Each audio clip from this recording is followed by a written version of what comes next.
One of the great mysteries of the Nile, of Egypt, is why the ancients built these giant pyramids, these grand tombs. Well, one of the reasons may be the crocodiles.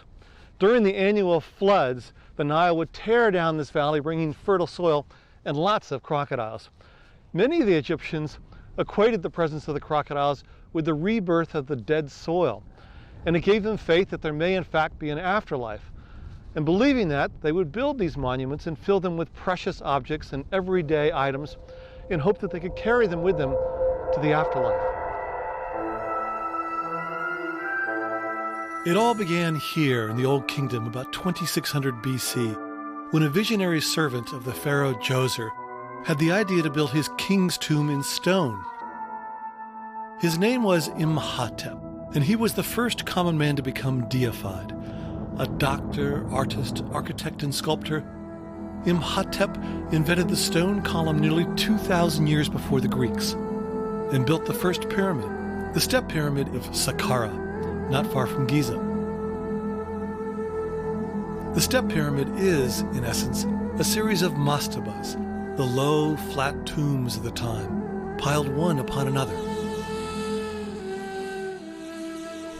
The next generation of pharaohs took Imhotep's revolution further, smoothing out the sides of the pyramids. The oldest and largest of the Giza pyramids is Cheops, and it remained the tallest structure in the world until Gustave Eiffel built his tower in Paris in 1889. The numbers stagger. Nearly 500 feet tall, built from approximately 2,300,000 stones, each weighing 2.5 tons.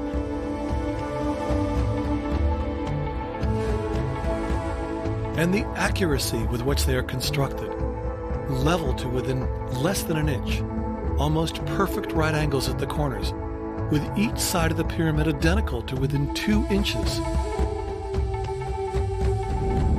How ever was this possible 4,500 years ago?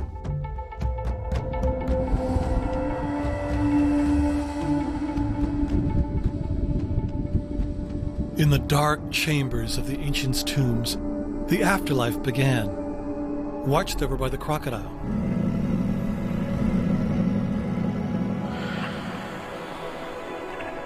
This is the tomb of Meroruca, near the step pyramid in Saqqara.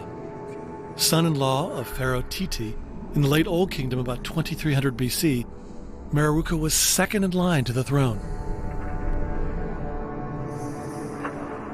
Scenes of everyday life, of hunting, reaping the harvest, and dancing fill the walls. A crocodile under a boat battles with a hippo.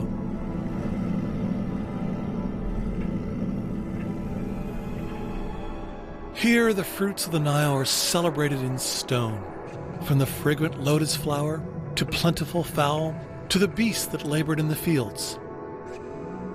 The fertile land that the Nile nourished awaits the deceased in the afterlife. The crocodile didn't simply adorn the walls of the tombs, he guarded the deceased on his journey.